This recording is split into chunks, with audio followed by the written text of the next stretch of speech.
Welcome to the 6th episode of Engineer Talks with Engineer Kevin. Without further ado, mabilisan na lang ito, no? I will introduce agad ang ating guest, no? She graduated from Rizal Technological University, RTU, last year, 2025. She also passed both ECE and ECT board exam last October 2025. So, she is currently working as an OSP design engineer in Fiber Home, helping expand telecommunication infrastructure through a certain telco project, yan, hindi ko na lang i-disclose, with a strong background in network design, broadcast technology, and innovative engineering project. Ayun. She's also a content creator. So, nakilala ko siya, nakita ko siya sa TikTok. So, please welcome Engineer Angelica May Bonaubra. So, Engineer Angel na lang ang tatawag natin sa Yes. Angel. Yes Ayun. po. Hello po. Yun, okay lang naman po. And thank you po for inviting me dito po sa podcast niyo. Sige, question. Mm. Sige, bakit ECE? Kasi alam ko naman na hindi sikat ang course natin. Bakit na-trap ka sa ECE? Ba't ka napadpad dito? Ayun. So, may kwento po talaga yan. Since bata po ako, parang sobrang gusto ko po talaga yung mga TV, ganyan. Aha. Mahilig po ako manood ng cartoons. Kaya yung gustong-gusto ko po talagang course is multimedia arts. Ang kaso nga lang, ayun, hirap sa buhay. Pag multimedia arts ka, need mo ng malaking money. Tapos Mhm. kinausap ako ng tita ko na sinabi niya sa akin, pwede ka naman mag-ECE kasi yung ECE is meron siyang broadcasting side. Kaya parang Hmm. dun po ako na-engage, naengganyo na, uy, parang okay din siyang kunin. Kasi nga, Mhm. ikaw din yung parang yung ano pa lang ako, siguro papasok pa lang sa college, hindi ko talaga maintindihan ano yung work ng broadcasting. Basta alam ko lang, sila yung mag-establish ng connection mo from the station to TV. So Mhm. parang sabi ko, shit, magiging part na din ako ng mga televisions, Oo. mga palabas, ganyan. Kaya po, naging easy po. Kaya ECE, ayun. Pero pagpasok magulat ka, sinampal kayo ng calculus siguro, no? Totoo po. Icebreaker, mabilisan lang bago yung mga main Mm. questions, bago tayo Ah, mapalalim. Icebreaker, pili ka lang ng dalawa, pagbabata ako ng tatlo. Okay? okay Mabilisan po. lang to Kung gusto mo mag-explain, walang problema. Civil, electrical, mechanical. Choose two. Civil po tsaka electrical. Okay. Sige. Hindi ka na mag-explain, no? Okay lang. Sige. Hindi na po. Okay lang. Okay na. Walang problema. Sabi Yun ko lang. sana kung ano yung TOTGA mo, pero I think na-mention mo na, no? The multimedia arts na yung TOTGA mo na Ay, course. opo, Ayun. MMA. Okay. Just in case mabigyan ka ng pagkakataon, gusto mo bang mag-aral ulit? Tapos tahakin mo si multimedia arts or maybe fine arts kung ano man ang available? Parang hindi na po. Pero hindi Parang na. mas nagustuhan ko na po yung track ng ECE. Parang kung ECE. mag-aaral po ulit ako, more on masters na po in ECE, ganyan. Okay, okay. OSP, that's outside, di ba? Outside yung O sa OSP. Opo, outside So, plant. literal na saan kayo umiikot? Saan ang area mo? Pwede mo Ang sabihin? area ko po is South Luzon, more like sa kami, Cavite, Cavite. Batangas, Quezon. And Oo. then meron kaming site na Palawan, Mindoro. Like, literal na pinapalipad kayo doon?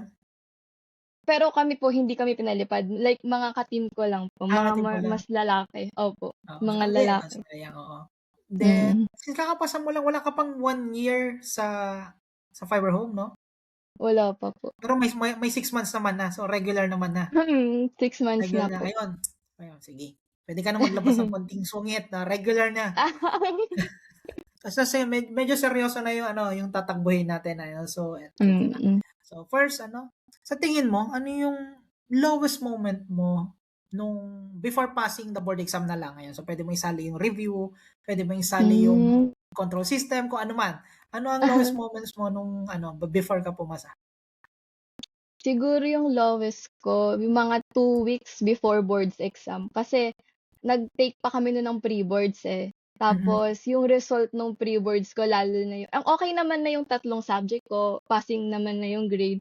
Yung JS ko yung sobrang plumakda. Talaga Mhm. na hindi parang nasa 60 lang siya na natatakot ako na baka hindi ko mapasa, nag-overthink ako ng sobra. Kaya yung 2 weeks na yun, nag-focus na lang ako sa pagre-review ng JS na nakalimutan ko na hindi ko na na-recap yung tatlong subjects na yun. Tapos siguro natauhan lang ako nung mga 1 week na lang na bakit ano, parang nilaktawan ko yung 3 subs. Tapos Mm. yung day before ng board exam, di na kami nag-review nun. Pumunta na Mm. lang kami sa church, Oo. dun sa ano, bakal na simbahan sa San Sebastian. Yun, dun ako umiyak ng sobra. Oo. And then, Kasi oo. parang na ano, nag-aano na sa'kin na, hala exam na bukas, ito na yung ano, end point nung pagre-review ko, Mm. ganun. Next question, mabilis lang ano, sa Ah, tingin mo, ayan kausapin mo yung mga batang generation, ano kaya yung biggest mistakes ng engineering students? So maybe you can hugutin mo sa sarili mong experience or experience ng kaibigan mo para masabi sa yung mga engineering ngayon or mag-i-engineering kasi bakasyon June ngayon, 'di ba nagre-record tayo June opo. ngayon so Mm. magfo-first year yung mga senior high, 'di ba? Siguro yung pinagsisisihan ko na ano, siguro yung mga early years ko ng college ko kasi online kami nun, eh, batch ano 2021 kami nag-start, Ah, pandemic.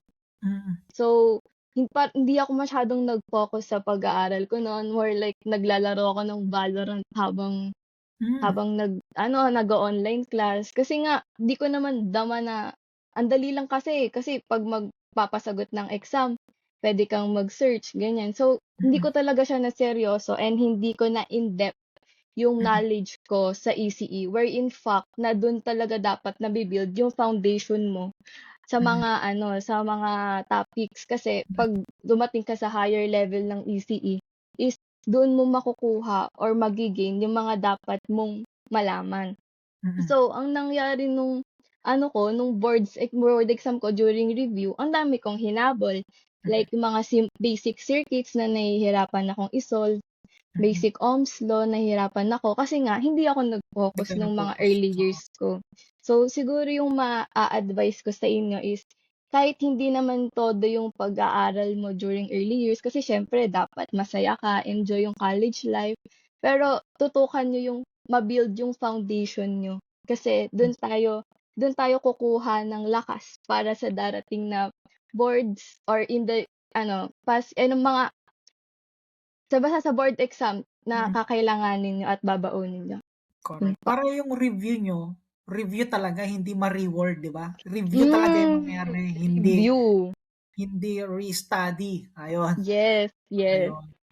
Ayun, sige. Sige, pivot ako ng konti.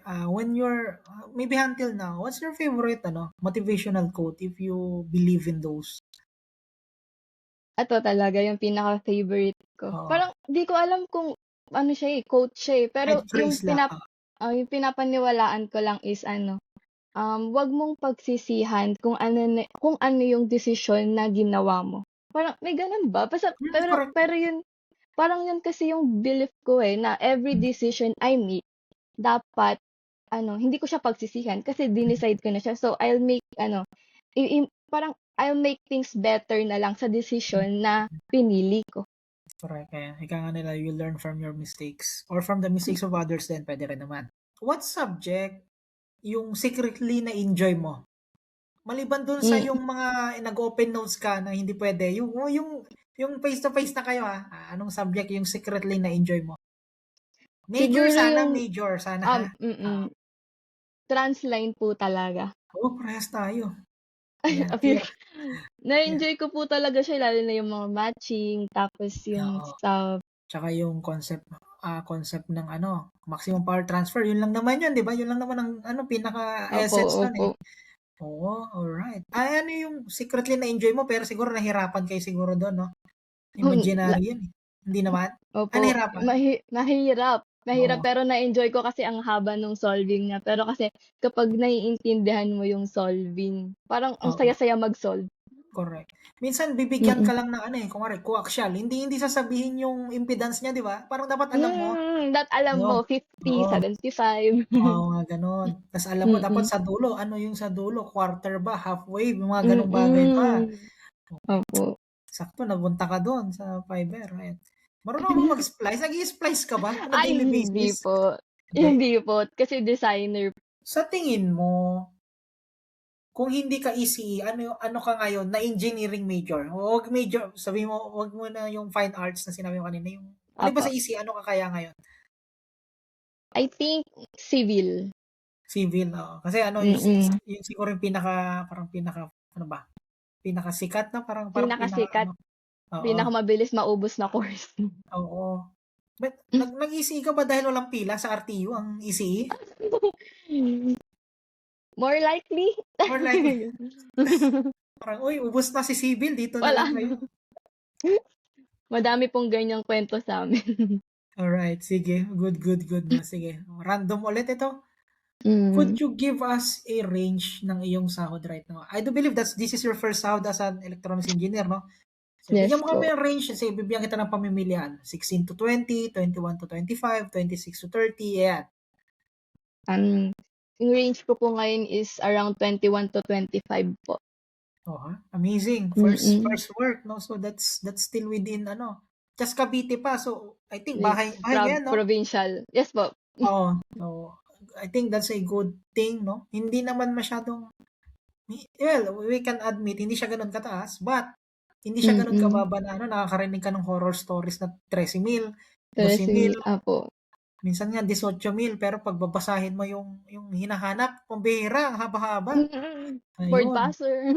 Oo, mga gano'n. So, I think, ano, makatarungan pa naman and then good for you, Mm. 'no? Kasi ako kasi from Pangasinan, so malayo. Good for you kasi nandiyan ka lang, 'yan lang yung area mo, hindi ka nila binato sa somewhere else, 'no? Opo. And then meron ba kayong ano, anong tawag dun? Anong tawag dun, yung 'pag lumayo ka within Ah, specific, anong tawag travel dun? allowance per Yan, dime. per diem. Per Mm. diem mabasa dun, Meron sige. meron po. Alright. Good, oh, 'di ba? So, iba pa yon. Mm. Amazing, Opo, iba pa amazing. yun. Sige, so, ano, so mag-ECE na kayo, 'di ba? Wink, wink, Ah, mag-ECE na kayo, 'di ba? Ayun. tama, Speaking of tama. ECE, a-attend ka ba sa June or next week? Walang ipon. Ayun. Engineer ano, Ayun. Sherwin, ako din hindi rin ako a-attend sa Baguio. Pasensya ka na. Next year na lang ako o sa ano, Next year na. sa national. Ano pa naman, mid-year, ano, sa yung Mid-con yearly. pa lang. Mm. Oo. Sige, pero pwede akong pumunta diyan sa Baguio. Dadaan lang ako diyan kasi holiday yung 12 eh. Sayang, no? Hmm. Ayun. Sige, question. Next pa ulit, ano, how did you manage pressure or stress? Ay, hindi, ito pala, meron. Kasi kanina, tinanong ko, ano yung secretly love mo? Ano yung openly hate mo naman na subject? Sobrang open ko dito kasi dito ako nagka-tref eh.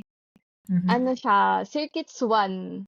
Circuits, ano? Electrical o electronics? Kasi iba na yung Electrical pa naming mo eh. yun. Electric. Electrical. Sila Besh na DC analysis. Mesh, Kasi nga ano? sir, 'di ba nga, parang kakapasok lang namin sa face-to-face nun. And then Ah, kinuwento ko naman na hindi ako nag-focus nung online class.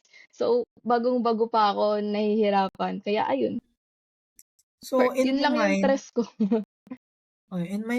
bigla kayong pinagki-Kirchhoff bago mag-nodal, tapos siguro sa Kirchhoffs nadadali ka na, parang ganon? Oo, ganun sir. Wala talaga, di ko talaga na siya naiintindihan dati. Okay. Alright, at least tapos naman na, hindi mo na Hmm. uulitin. Oo, ayun. So, my question is, what's next for Engineer Angelica? What's next Maybe po? next 3 years na lang. Ayan, iksihan ko, baka mamaya ikwento mo hanggang sa mag-retire ka eh. Next 3 years. Siguro po next 3 years, I'm seeing myself po as leading the team na. Parang ganun po kasi yung phase sa ano eh, sa telco mga project na parang nakikita ko yung sarili ko na ako na yung magli-lead ng team, yung magma-manage po ng project, ganun po. And also, parang gusto ko rin po kasing maging prof. Then sana nagti-take na ako ng masteral ko by that time. Gusto mo magturo? Yes po. Sige. Anything you would want to ask me? Puro ako na lang. Baka meron kang ano, gustong ibato sa akin naman. Ayun. Ayun, siguro ang tatanong ko sa'yo sir, ano po yung mga mapapayo niyo para sa aming mga new engineers pa na hindi pa sure sa tatahaking track or path? Kasi Mhm. parang sa batch namin sir, parang mas prone kaming mag-job hopping kasi 'pag na-burnout kami ang bilis lang sa'min umalis. Ganyan yung Mhm. parang napapansin or sinasabi nila sa mga Gen Z. So, Yun sir. sige. I'll give you an Hmm. example. Nagtagal ako sa first company ko. Sa second company ko, 1 taon. Third company ko, 1 taon. I'm on my 4th company na 3 Hmm. taon. So, ang masasabi ko lang is, don't be afraid hmm, to experiment habang habang bata pa, and then gather essential skills, technical skills. Yung soft skills, i-add nyo on the side, pero pinaka-ano nyo yung technical, i-highlight nyo. Yung soft skills, kaya mo yung matutunan kahit mag-isa mo. Kaya yan. Public speaking, leadership, ayan, ano pa ba? Kalimutan ko isa kong sasabihin. May isa pa eh. Huwag kang matakot, huwag kang matakot to provide, to evaluate yourself, and then based on that Mm. valuation, makahanap ka ng ibang career role mo. Ayun. Then sa paghanap Hmm. ng career role, gagawan mo ng strategy. Parang hindi pwedeng out of the blue. Gusto mo tumalon dito. Parang in the next 2 to 3 years, mag-build ka ng skills/certifications kung kaya in that specific ano. Nakalibre kayo ng ano sa akin na ayun, mag-set ka ng skills mo. I-improve mo yung skills mo para just in case lilipat ka sa isang industry, you have the skills na Mm. i-leverage mo na lang yung ano mo, yung ginagawa mo ngayon, no? Leverage na lang yan, pero yung Mm. pinaka-yung skills. And then, hindi naman masama na magmadali na mag-manage na ng tao. Walang masama doon, no? My only ask lang sa inyo or sa iyo na lang in general is Mm. i-enjoy mo yung hindi ikaw yung nagma-manage kasi take it from experience. Pag ikaw kasi yung nagma-manage, kahit gustuhin mo na ikaw yung gumawa, hindi na pwede in a way na dapat sila na kasi sila na yun eh. Ayun, so dapat Mm. sulitin mo na yung pagiging kung ano man yung role mo. Ayun. Anything else? Yun lang naman. Parang yun po kasi yung bumabagabag sa akin ngayon. Hopefully mag-succeed kayo. Kayo kasi, pag nakikita ko yung live nyo, ang dami-dami nyo dun eh, di ba? Nagchichika-chika kayo Opo. sa ayun. So, but feel free, no? If libre naman sila, why not? I'll let them join the Mm. podcast next time. Ayun. Ayun, mga tropang papaldo. Malapit na yan. Tiis-tiis lang. Ayun. At maano nyo din, makakamit nyo din yung sinasabi ng iba na 6 digits engineer. That's possible. Mm. Believe me. Sana na-motivate kita, or nasagot ko mala yung tanong mo. Ayun. Yes po, yes po. Hikayatin mo naman silang mag-ECE. Last something. Gusto mo manghikayat na mag-ECE yung mga kabataan ngayon. Ayun. So, yung ECE, kung natatakot kayo mag-ECE dahil sa nababalitaan yung mahirap yung board exam, hindi naman siya sa mahirap, pero hindi rin siya sa madali. More like yung journey is ma-enjoy nyo. Kasi sobrang daming knowledge na pwedeng mong mag-gain. And also, after school, madami kang field of works na pwedeng pasukan na. Kaya, ayun nga, kaya nag-i-struggle ako ngayon kasi nahihirapan akong kung anong field talaga yung gusto kong tahakin kasi sobrang lawak ng ECE eh. May telecoms, may broadcasting, may ICT. Ikaw na lang yung mahihirapan pumili kung ano yung gusto mo talagang field na tatahakin. Kaya, ayun nga, nababalitaan ko na mababa na yung yung mga incoming freshie na ECE kasi nga more like natatakot or hindi nila alam. Maganda yung ECE guys kasi pa-advance na tayo eh. Yung ECE is part doon. Tayo yung parang nag-i-innovate, ganyan. Kaya good siya. Alright. Paiiksin ko. Mas maganda na ikaw yung namimili kaysa ikaw yung pinagpipilian. Alright. Yes, tama. Very nice answers, Engineer Angel or Angelica. Thanks again for sharing your insights and even your experience then, no? And helping our future electronics engineer to choose ECE. Thank you, everyone. Yeah, bye-bye. Bye-bye. Thank you. Thank you po.